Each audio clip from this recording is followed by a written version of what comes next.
Olá, muito bom dia, boa tarde ou boa noite para você que está vendo aqui o nosso canal Novaco. A gente hoje fazendo as perguntas e respostas da segunda edição, que nós falamos aí sobre o regulamento do ano que vem e sobre a dança das cadeiras. E nós tivemos aí duas perguntas relacionadas a pilotos, não necessariamente para o ano que vem, mas são duas dúvidas que o pessoal teve com relação a pilotos brasileiros e pilotos do sexo feminino. Falando um pouquinho dos pilotos brasileiros, hoje a pergunta foi a seguinte: qual que é a chance da gente ter novos pilotos e um novo campeão mundial?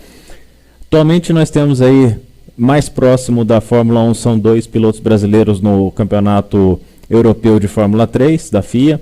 O Sérgio Sete Câmara, que ele é patrocinado, ele está dentro daquele programa de desenvolvimento de pilotos da Red Bull, e o Pedro Piquet, que tem o patrocínio do pai dele, Nelson Piquet, da Autotrack, que também está disputando o Europeu de Fórmula 3.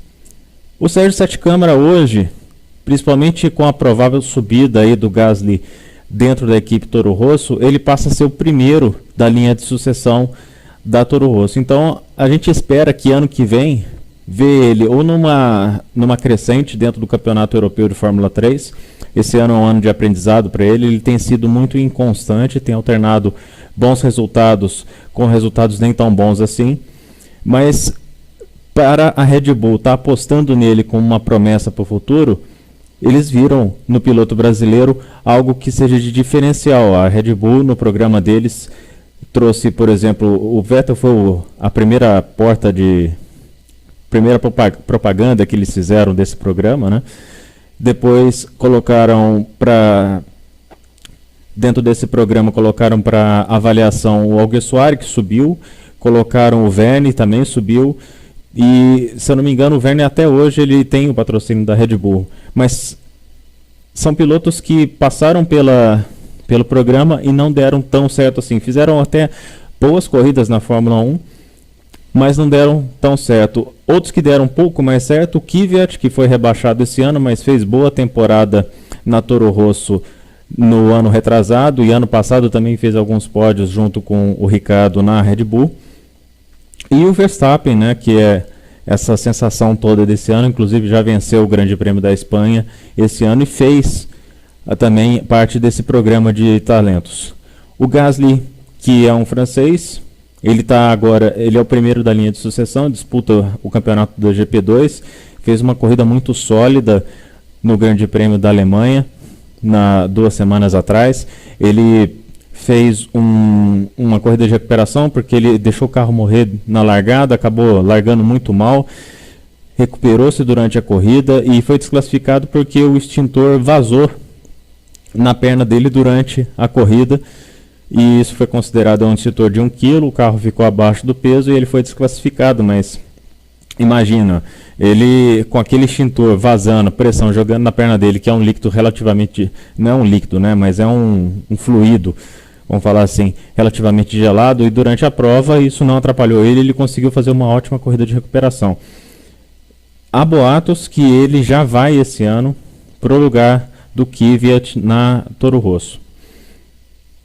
Falando um pouquinho do Pedro Piquet, o Piquet ele está fazendo a primeira temporada dele no Europeu de Fórmula 3, com a ajuda do pai dele aqui, e no melhor chassi, no melhor carro que ele tinha aqui na Fórmula 3 sul-americana, ele dominou completamente a categoria. Só que, a exemplo do irmão dele, do Nelsinho, ele na primeira temporada da Fórmula 3 tem penando para conseguir bons resultados. A segunda temporada do Nelsinho foi muito boa, ele, se eu não me engano, ele chegou a disputar título, foi campeão, eu não estou lembrado agora, mas quando ele saltou para a GP2, ele foi para disputar o título com o Hamilton, acabou perdendo no final do ano para o inglês. Então, eu imagino que o Pedro ainda vai fazer mais uma temporada, além dessa, na Fórmula 3 europeia, já com a, entre aspas, obrigação de conquistar um bom resultado. Esse ano, de novo, tem alternado bons e maus momentos, mais maus momentos. Na Áustria ele sofreu um acidente muito grave em função de um carro que tinha acabado de rodar na frente dele. O chinês foi catapultado ao bater nesse carro que estava voltando para a pista, ele veio atrás e pegou a rebarba, mas isso foi fruto, esse acidente que ele foi envolvido foi fruto de uma classificação muito ruim, e as posições médias de largada do Pedro Piquet nessa temporada na Fórmula 3 têm sido bastante ruins. Se a gente for pegar a média lá, dá mais do que a 10ª posição. E categoria de base, você largou no meio do bolo, você está sujeito a tomar toque, a rodar, a errar mais de quem larga lá na frente. A outra pergunta que nós tivemos hoje foi com relação a pilotos do sexo feminino. Nós, num passado não muito distante, nós tivemos a Giovanna Matti, que ela tentou classificação durante 3 corridas no campeonato pela Brabham, não conseguiu classificação, não conseguiu passar, naquela época não era 107, era 110% da pole, ela não conseguiu passar por esse 110% da pole e não conseguiu largar. Para efeito de comparação, o Damon Hill entrou na Brabham naquele mesmo ano, já com um carro com uma cor completamente diferente, e conseguiu a classificação para o Grande Prêmio da Inglaterra. Então, a Giovanna Matti, ela tinha feito alguns campeonatos na Fórmula 3 italiana, tinha ido relativamente bem, conseguiu uma vaga na Brabham, mas infelizmente não conseguiu as classificações. Olhando bem mais para trás, lá na década de 70, nós tivemos a Leila Lombardi, que inclusive foi piloto Ferrari em uma temporada. Era muito bem, ela tinha um conceito muito bom dentro da categoria, mas não tinha muita sorte com os resultados. Ela até hoje é a única mulher a pontuar na categoria, tem meio ponto conquistado num Grande Prêmio da Holanda, como a March, que terminou antes dos 75% de distância da prova. Então ela recebeu metade dos pontos, ela terminou em sexto. Naquela época o sexto levava 1 ponto para casa, ela levou meio, justamente por não ser considerada 75% das voltas completadas, e aí são atribuídos metade dos pontos, e o regulamento da Fórmula 1 segue isso até hoje. Nós temos a Carmen Yorda, que ela é uma piloto de desenvolvimento da Renault.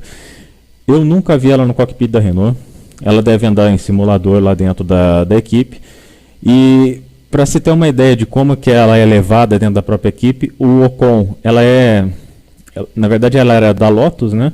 A Renault teve que abraçar ela por causa do contrato que ela tinha com a Lotus para mais de 1 ano.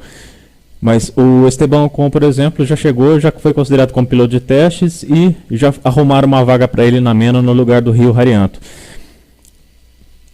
É difícil falar de uma piloto que não consegue mostrar dentro do cockpit aquilo que ela tem de melhor pro mundo, né? Que aí a gente não tem efeito de comparação, os tempos dela, o quanto que ela anda.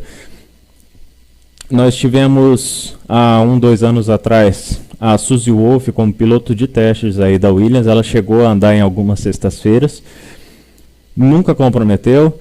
Às vezes que ela teve que abandonar os treinos era por culpa mecânica do carro, ela sempre teve uma tocada correta dentro da equipe, tanto que ela tomava estourando aí 8, 9 décimos dos pilotos titulares quando eles estavam treinando na sexta-feira. Ela abandonou a carreira. Nós tivemos também a espanhola Maria de Villota, que era piloto de teste da Marussia. Infelizmente ela sofreu um grave acidente, perdeu a vista direita, ficou algum tempo em coma, sobreviveu a esse acidente, mas 1 ano depois, em razão de sequelas, um coágulo no cérebro, ela faleceu durante a noite. Hoje nós temos uma piloto na GP3 que tem um pouco de talento. Eu acompanhei a última corrida da GP3, ela, se eu não me engano, largou em 12º, 13º, largou bem atrás e chegou em 7º, 8º, ou seja, ela foi constante, aproveitou, lógico, a besteira do pessoal da frente, teve, se eu não me engano, 2 toques, que ela aproveitou e ganhou 2 posições nesses toques desses pilotos, mas fez ultrapassagens e se mostrou competitiva, isso que é importante. O que a gente observa é, à medida que as categorias vão aumentando a potência, a distância física entre homens e mulheres, nas médias, né? E vamos vamos generalizar um pouco para facilitar a análise, mas na média os homens têm uma força física maior do que as mulheres, é lógico que tem exceções, e a partir do momento que a potência dos carros aumenta, a força exercida sobre o piloto dentro do cockpit passa a ser maior em função das categorias, né, partindo daí do kart até a Fórmula 1, essa distância física entre homens e mulheres começa a ficar muito evidente. E aí a gente tem a diferença que fica mais pronunciada em relação a esses dois gêneros dentro do automobilismo. A gente tem alguns exemplos recentemente, aí a Pippa Mann e a Danica Patrick na Fórmula Indy, a Bia Figueiredo também andando de Fórmula Indy, mas ela ia bem em ovais, principalmente na Indy Lights. A Bia chegou a vencer prova no Kentucky da Fórmula Indy Lights, mas quando sentava no carro da Fórmula Indy para andar com os marmanjos, é lógico que a Bia também andava numa Dale Coyne, que não é lá nenhuma Penske na vida, mas, por exemplo, Justin Wilson nos mistos, a primeira vitória dele foi na Dale Coyne, andando em um Watkins Glen. Então, o que eu vejo é essa diferença entre potências ao longo das categorias, da evolução das categorias, e isso deixa mais evidente essa diferença física entre homens e mulheres. A gente vai ver ainda mulher na Fórmula 1, aliás é um sonho do Bernie Eccleston ter uma piloto do sexo feminino na Fórmula 1, mas isso ainda vai demorar algum tempo. Eu imagino que aí dentro de 4, 5 anos que a gente vai ter alguma piloto que seja considerada por alguma equipe para ser titular na Fórmula 1. Bom, essa foi a gravação de hoje. Inscreva-se no canal, agora vai ter um link aí para vocês se inscreverem no canal quando estiverem vendo o vídeo. Na segunda-feira que vem eu vou entrar um pouquinho mais tarde no ar, até para facilitar quem gosta de acompanhar o canal. Nós vamos entrar aí por volta de umas 7 horas da noite. Então, segunda-feira, 7 horas, a gente entra com a terceira edição. Mande sua sugestão de pauta, mande suas perguntas e a gente se vê na segunda-feira.